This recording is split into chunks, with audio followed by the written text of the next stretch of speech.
Bom, pessoal, vamos fazer mais um videozinho aí para servir de apoio para nós. Vamos falar da pleura, beleza? As pleuras, né? São duas, uma que recobre o pulmão esquerdo e outra que recobre o pulmão direito, e elas são estruturas serosas, certo? São capas serosas. Essas capas são originárias embriologicamente do mesodermo, e elas vão constituir uma bolsa a nível embriológico que vai se refletindo para dentro e conforma uma bolsa com duas capas, certo? Ela não se rompe, é uma bolsa inteira, única, que vai sendo empurrada pela estrutura que vai se desenvolvendo, e essa capa que era totalmente externa, tá vendo aqui, ó, totalmente externa, como a minha mão, ela vai penetrando, e conforme ela vai penetrando, ela deixa de ser externa e passa a ser interna. Eu recomendo que vocês deem uma olhada aí em algum livro de embriologia ou pesquise na internet, desenvolvimento embriológico das cavidades ou cavidades embrionárias, certo? Que vai ter boas imagens, né, e boa explicação a respeito do desenvolvimento cavitário. Não só o que eu vou explicar aqui e o desenvolvimento das cavidades não se aplica só para as pleuras, mas sim para todas as cavidades corporais, como o peritoneio, os mesos, enfim, vai ser bem os epiplões, né? E fica bem interessante entender isso. Bom, aqui eu fiz um esquema de desenhos em alguns estados evolutivos a nível embrionário. Aqui nós temos uma traqueia, o aparato respiratório se desenvolve de um esboço primitivo, né, respiratório, e esse esboço primitivo respiratório, ou a traqueia primitiva, vai dar origem aos brônquios primitivos. Aqui nós sabemos que existe a traqueia, brônquio. Aqui está se originando o brônquio direito e o brônquio esquerdo, e nós vamos focar no brônquio direito, certo? Então dizia eu que as cavidades são bolsas, certo? Então aqui nós temos uma bolsa. Observe que essa bolsa, ela só apresenta uma única parede, certo? É uma bolsa que não tem espaço para descer, porque aqui nós vamos ter o desenvolvimento do diafragma, do fígado e etc. Então, essa bolsa está limitando esse lugar. E a parte disso, essa bolsa está se pegando nas paredes costais, em desenvolvimento. Então, o que ocorre? Ocorre que nós vamos para o desenho seguinte, numa segunda etapa desse desenvolvimento. Observe que aqui o brônquio principal direito já está um pouquinho maior. Conforme esse brônquio vai se desenvolvendo, ele vai empurrando a bolsa, empurrando ela de tal forma que ela vai se refletir, ok? Ela vai formar uma reflexão assim para dentro e vai sendo penetrada por esse brônquio. Então vamos colocar a bolsa aqui, ó, aqui, essa bolsa, e aqui eu vou continuar a outra parte dela. Entende que essa bolsa não foi furada, não foi perfurada, ela está sendo empurrada, ok? Essa bolsa está sendo empurrada pelo brônquio, e aqui, se você observar, uma única folha, uma única hoja em espanhol, que deveria ser uma hoja parietal, ela sofreu uma reflexão e agora ela está em contato direto com o brônquio principal.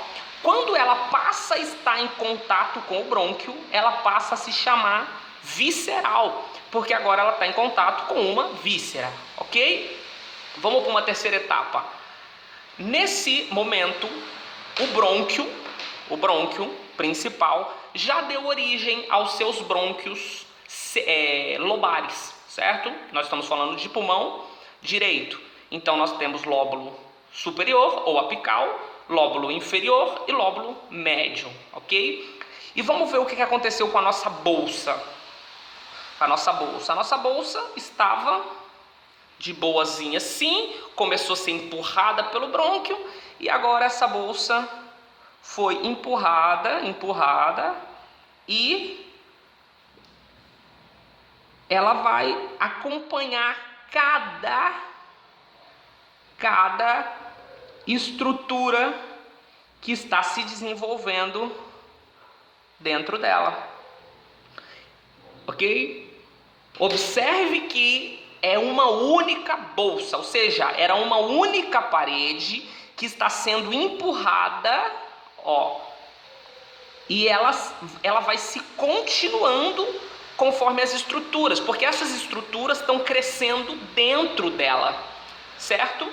E aqui então nós temos que essa estrutura que não tem contato com o órgão, ela vai se chamar pleura parietal, porque está em contato com o extra-órgão, ou seja, fora dele. E o órgão que está se desenvolvendo e empurrando ela, aqui, vê? Que vai se desenvolvendo aí, vai indo em contato íntimo e aderida, né? Ao órgão. Portanto, essa estrutura se chamará pleura visceral, certo? Nesse outro esquema, nós já temos o brônquio principal, que deu origem aos brônquios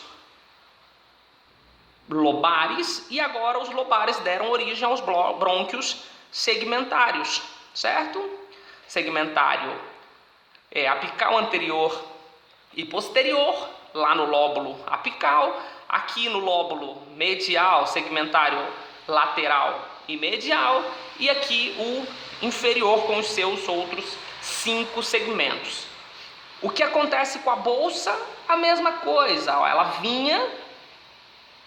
estava só desenvolvida, recobrindo o brônquio lobar superior ou apical, só que esse apical deu outras estruturas. Quando ele dá outras estruturas, a bolsa acompanha essas novas estruturas de forma íntima e contínua, certo?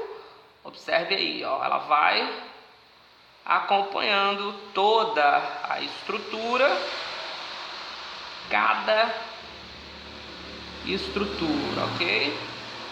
Depois ela se reflete e se continua como pleura parietal, certo?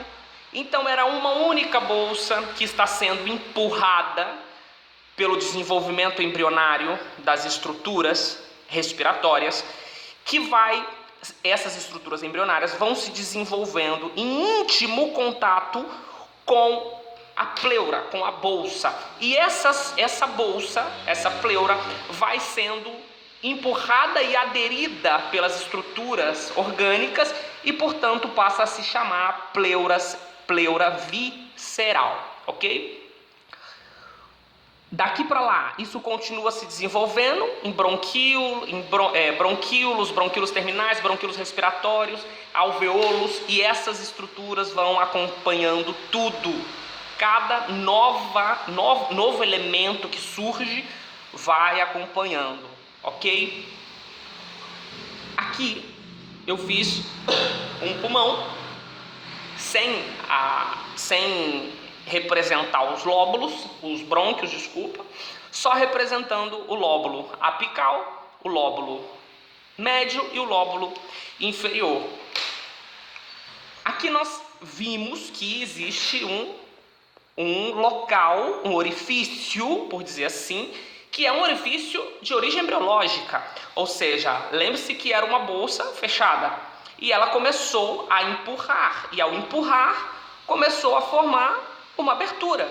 Essa abertura se denomina íleo pulmonar ou pedículo pulmonar, que é o local por onde entra os brônquios, entra a veia pulmonar, entra os nervos. E por onde sai a drenagem do pulmão, drenagem linfática e também a artéria pulmonar que leva o sangue oxigenado, né, do pulmão, sai pelo íleo ou pedículo.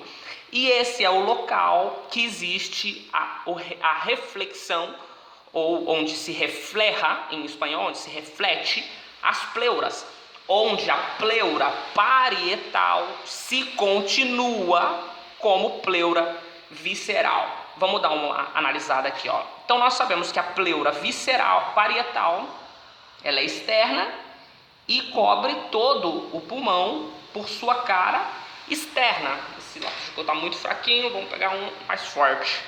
Aqui, ó, ela pega toda a estrutura externa do pulmão, tá aí, ok? Toda a cara externa, a pleura, se denomina pleura parietal, ok? Essa pleura parietal chega até o íleo pulmonar, que é aqui, e ela foi empurrada embriologicamente para dentro, né, para se desenvolver as estruturas internas.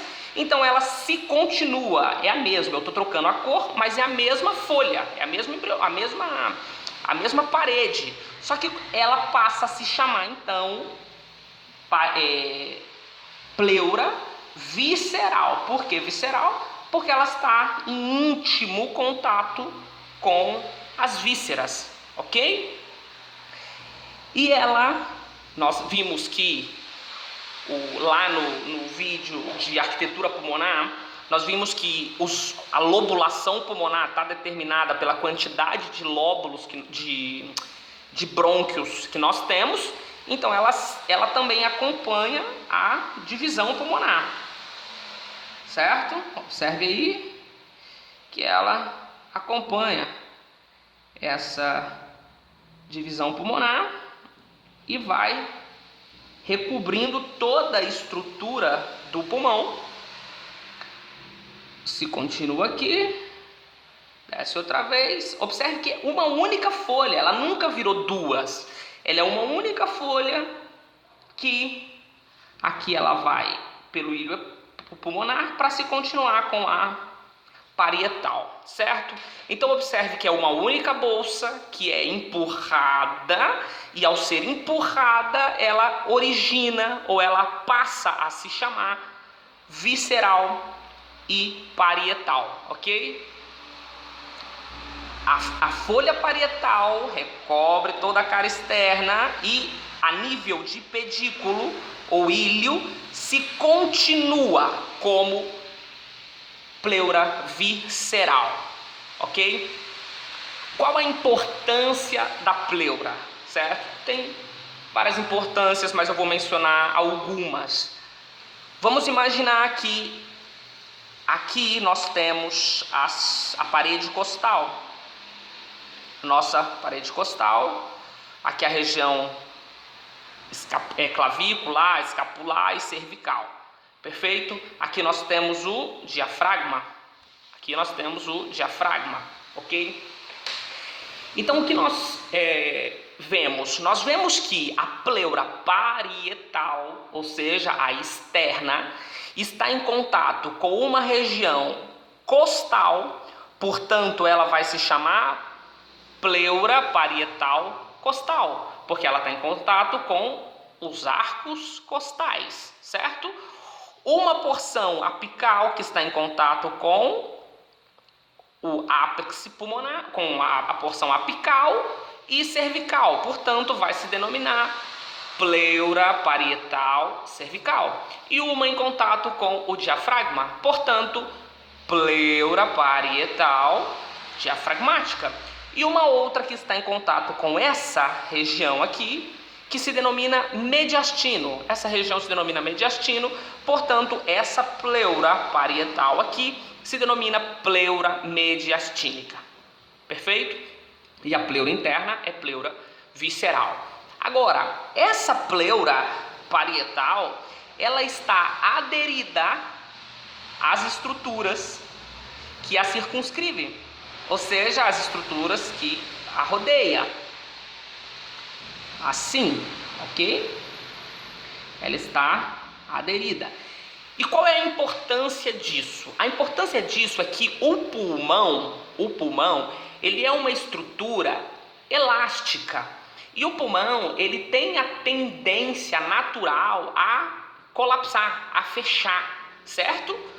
A vir totalmente para o vazio, a fazer isso aqui. Essa é a tendência natural do pulmão. O pulmão é como se ele fosse um elástico, vamos fazer de conta aqui, um elástico assim, e que quando se exerce uma pressão sobre ele, ele estica, mas quando eu solto essa pressão, ele automaticamente volta para o seu tamanho original, ok? Ele volta. Então, a pleura parietal está aderida às estruturas que o circunscreve, ou seja, parede costal, região cervical e diafragma. Para quê? Para evitar que o pulmão se colapse. Quando o pulmão recebe oxigênio, quando ele recebe ar, ele infla, certo?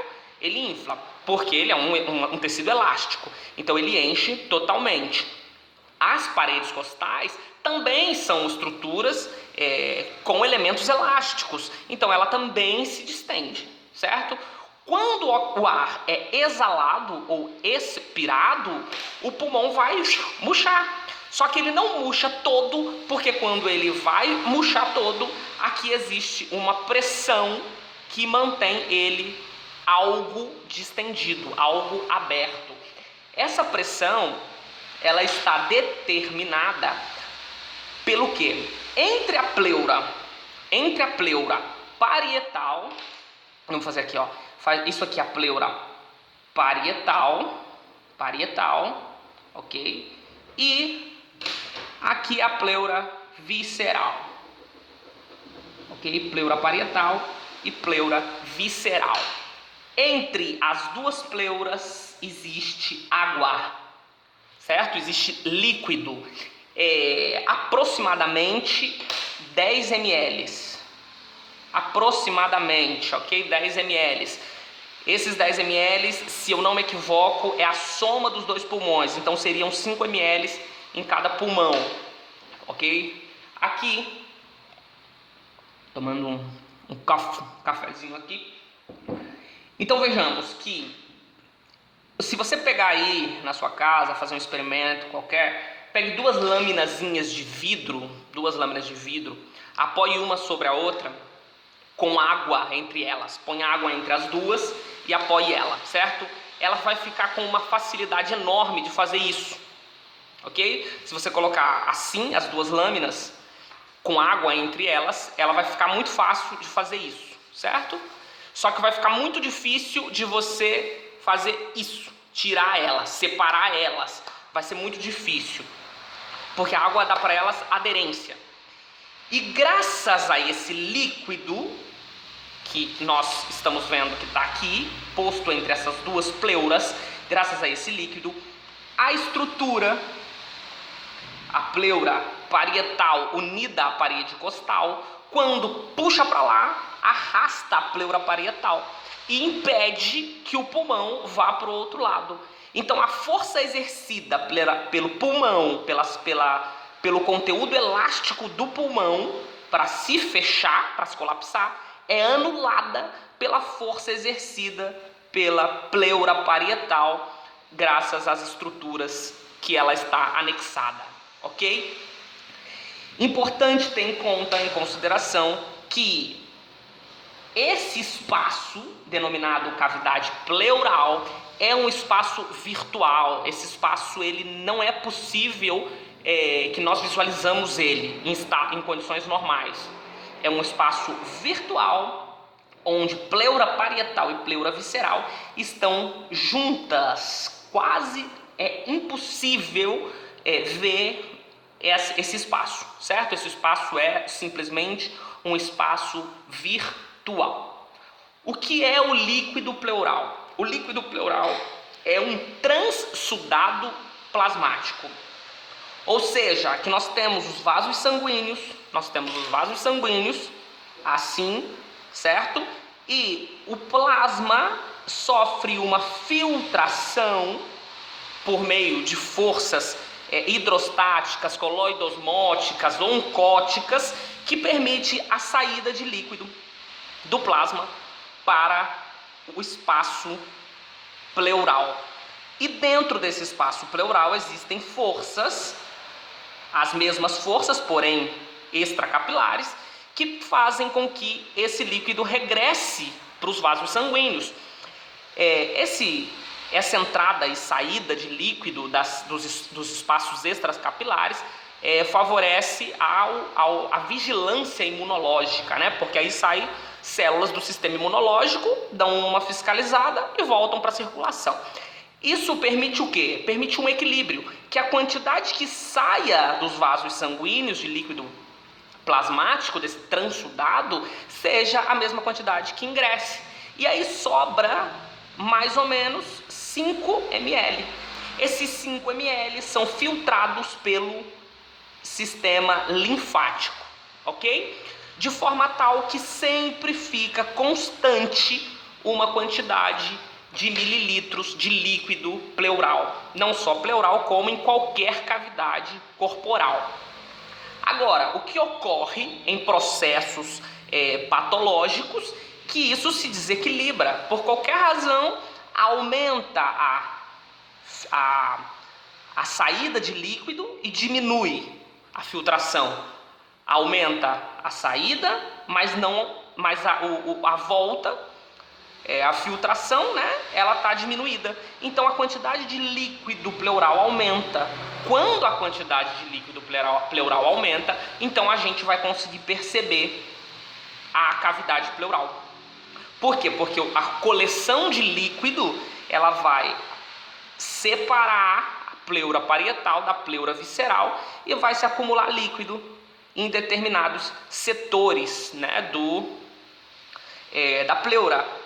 E aí existe, nos slides do professor, se eu não me equivoco, tem falando algumas regiões, alguns seios, né, os senos costodiafragmático. Essa região aqui é uma região que acumula muito líquido em alguns processos patológicos. E é importante conhecer isso aí, mas eu não vou entrar em detalhe, tem lá nos slides. Outra coisa também que eu não vou entrar em detalhes são as linhas torácicas, que representam os lugares onde o pulmão está localizado. É interessante conhecer essas linhas torácicas, mas mais útil será para a semiologia, né? Porque tem as técnicas, né, de percussão, auscultação e palpação, que vai ser indispensável conhecer as linhas do tórax que se refletem ou que simbolizam os pontos do pulmão. Pois bem, então isso é basicamente as estruturas, certo? Outra coisa importante de se ter em conta é que as pleuras, tanto parietal quanto visceral, estão constituídas por mesotélio, certo? É um mesotélio. O que significa que é um mesotélio? Significa que é um epitélio plano simples, ou seja, está constituído por uma única capa de células e essas células são planas. É o mesmo epitélio dos vasos sanguíneos, certo? É um mesotélio. Ou seja, que tem uma facilidade no transporte, né, de líquidos. Beleza, só para complementar, a pressão de água, pressão medida em milímetros de água, que existe entre a pleura parietal e o pulmão, em inspiração, ou seja, quando o pulmão está cheio de ar, ela é de menos 20 milímetros de água, certo? Menos 20 milímetros de água. E quando o pulmão está cheio de oxigênio, de ar, a pressão intrapulmonar é maior que a pressão atmosférica, certo? Na expiração, como a pressão intrapulmonar ela é maior que a pressão atmosférica, esse ar sai de forma espontânea. A expiração em estado normal, ela é espontânea. Ela é espontânea graças às forças elásticas do pulmão. Como eu disse, para distender eu preciso aplicar uma força. Ou seja, para inspirar, os músculos inspiratórios atuam, sobretudo o diafragma. Ele infla, estica, mas para botar para fora eu não preciso aplicar força nenhuma. É só eu liberar as forças que estavam sendo aplicadas. Então a expiração, ela se dá de forma espontânea e natural, e o equilíbrio entre pressão atmosférica e pressão intrapulmonar vai se igualar.